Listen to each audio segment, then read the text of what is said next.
Hey everyone, Scott Winterhoff again. Look, this is episode 2, and in this episode, I want to kind of get into a little bit of why and what I did to lose 100 pounds in really just a matter of months. I mean, at the end of the day, I think I was down at least 80, 90 pounds in a matter of 6 months. And in my first video, I kind of got a little bit into the mindset of why I did it. I think when you get to a certain point in your life, you sort of kind of get to a point of no return, unfortunately. When you get to a certain weight, it gets really hard to do a lot of things, especially working out or exercising. My journey was kind of like what I manifested at the end of the day. It was a lot of going back and forth and struggling a lot. I had a lot of struggles. I mean, you can ask my friends, my wife, my family. You know, I would start and stop a million diets. I would try everything. Everything from intermittent fasting to, starvation, to eating, 2,000 calories, whatever, 1,600 calories. And they all would have short-term successes, but I know I needed a tool, or I needed something that was going to really create a long-term sustainable success for myself. Because I know, given that I lost 100 pounds sort of like the quote normal way back when I was a teenager, that it is just too easy to sort of get out of the mindset and gain it all back. Once you get down to a comfortable weight, it's like, okay, boom, I can start eating again. And if you don't have the right tools, the right support network in place, then gaining it all back is so easy. It was the start of, sort of like the very beginning of COVID. We actually hadn't gone yet into like the stay-at-home order. So I decided that I was gonna look into bariatric surgery. Bariatric surgery is a process where there's several different types of surgery, and I'll get into each one and why I decided to choose a particular surgery. But it's a way that basically they close up your stomach. So your stomach is not as big as it normally is. You still have your gut. I think a lot of people don't realize that like your food digests in your gut, which is your small and large intestines. But your food is compressed and stored in your stomach before it goes into your gut. So obviously if you don't have a stomach, you really restrict or limit the amount of food you can take in your mouth, because at the end of the day, it's either going to go into your stomach, or in my case, it goes into my esophagus and it stops me because it's a very painful process. I went with bariatric surgery, and I know it's not for everyone. For me, it was a win-win situation because I had literally been manifesting getting bariatric surgery. I thought for a long time I could do without it. And actually, when I first thought about getting bariatric surgery, I was like, hell no, I don't want to do that. I thought to myself, I'll never be able to eat pizza. I'll never be able to eat a steak. I'll never be able to eat burgers, which is actually completely untrue. There are some things I wouldn't eat. Hard proteins are still sort of difficult for me because this was actually just last August 12th, actually, 2022 is when I had it done.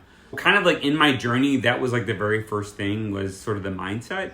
At first, I didn't want to do it when I really learned about what it was and what happened. Also, like most people, everyone probably maybe knows somebody who has had it done, or has heard horror stories about having it, or knows someone who had it done and maybe gained their weight back over a period of time. But more and more research, I realized that most people who actually have the surgery don't gain their full weight back. They may gain some weight back, but they typically don't get to their heaviest weight, especially if they're like morbidly obese when they have it done, which was me. I was sort of at that, I was on a little bit over that sort of cusp of that category.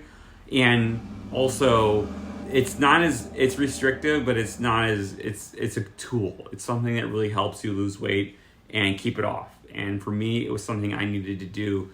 I wanted to try to do it without the surgery again. Like I kind of spent several years. In fact, I had a conversation with a good colleague of mine who had it done, and they sort of set a deadline for me. They said, if you don't, they recommend, like I was trying to manifest having my own gastric bypass like in my mind, and I was like restricting and stuff like that, but that really wasn't working because you have a bad weekend and you just kind of ruin the whole thing. And of course I have my TOPS group, but during the pandemic that was very difficult. We weren't meeting in person, we weren't weighing in. So the pandemic happened and it sort of derailed my bariatric surgery journey because obviously, one, it was hard to get in for elective surgeries, and two, my insurance actually wouldn't cover it. So that was a whole nother conversation. At the time we had Cigna, and Cigna wouldn't cover it, or at least the doctor that I went to told me that it wasn't covered.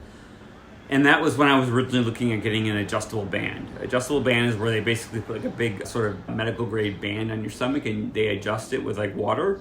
I know people who've had that done and they've had some results, so I was sort of interested in that at the time. But then when I did a little bit more research, I realized that the adjustable band, one, wasn't covered by my insurance, and two, I actually wanted something that was like the most restrictive once I really figured out what I wanted. So I decided to get the gastric bypass, the Roux-en-Y surgery, where they actually take your stomach and put it into a little pouch, and then they divert the rest of your guts to accommodate your weight and your food. So that was what worked for me. It was a long process.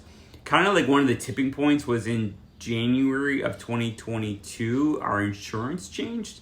We actually had Anthem Blue Cross Blue Shield, and Anthem Blue Cross Blue Shield was very good insurance. We had a really good plan, and we were very fortunate for that. And they actually paid for the whole thing, 100%. So I'm very fortunate and very grateful for it. And I think that it took a lot of sort of preparations to get to that.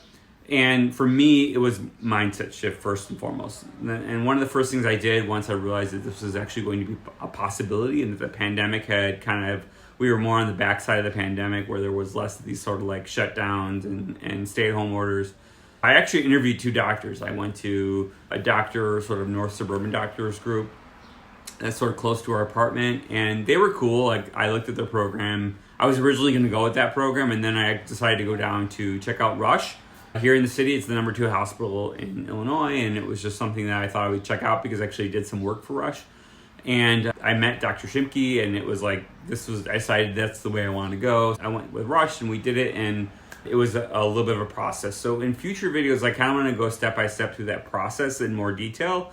But most importantly, I think it all starts with a mindset. And for me, I could have done it again myself. I did it once before where I lost 100 pounds, sort of like the normal way. But I knew that I struggled all my 30s. I was doing that. I think there was never a time that I was never trying to lose weight. I mean, there was times I was probably more content with my weight than when I was actively trying. But when you get to a certain point, exercising and going to the gym and just walking sometimes is uncomfortable or embarrassing. So for me, this seemed like a really good solution that was going to sort of jumpstart me and kickstart me into getting to where I wanted to be. And that's why I decided to go with bariatric surgery.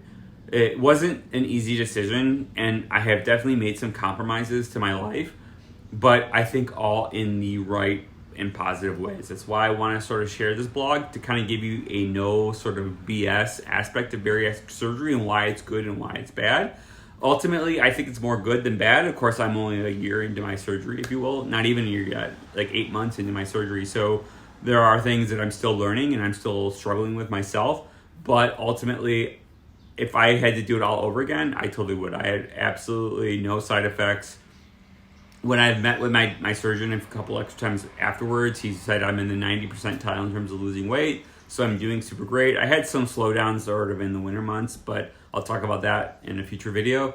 And I think that for me, like being able to sort of enjoy life again and go exercise and put on clothes that I was wearing in high school and in college, like to me, that is well worth it. And I feel great and I feel amazing. And I think that for a lot of reasons, this happened for a reason for me.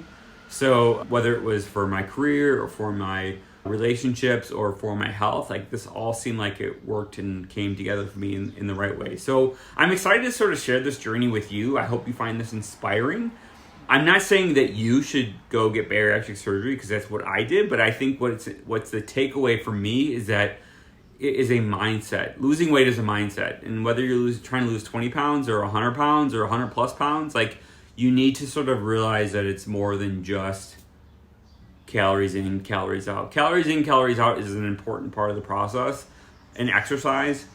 But at the end of the day, it's sort of mentally preparing yourself for a journey ahead, and I think that that's really where I can help share some stories about my journey and how I had to make some tough decisions to get where I am today and to get to where I want to go in the future. I'm definitely nowhere near my sort of goal or my success spot. I'm close. I actually still want to lose at least 20 more pounds, and it gets harder and harder the more and more you lose. But ultimately, I think I'm pretty close, and I definitely feel 1,000% better than when I did, a year ago. So there's some funny stories too. I think you'll find, hopefully get a laugh out of it. But like, for example, I was getting the surgery. It was a couple weeks out to the surgery, and I was talking to my dietitian, and she reminded me that I couldn't drink alcohol, and I was going camping. So I was like, well, what am I going to do camping and not being able to drink alcohol? Like that was kind of like one of the whole purposes of why we go, right? So some funny stories there, and also some realizations that once you have the surgery, there's definitely some things that like are no-nos.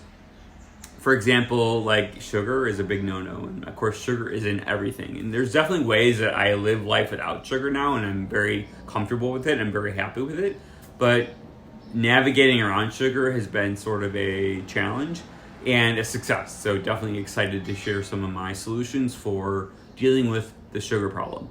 I hope you enjoyed this episode. If you like what you're hearing, you want to hear more from this story, please like and subscribe, leave a positive comment on this video, and stay tuned. I think there's a lot more to cover, and this is just the tip of the iceberg. I hope you enjoy this. Catch you later. Bye for now.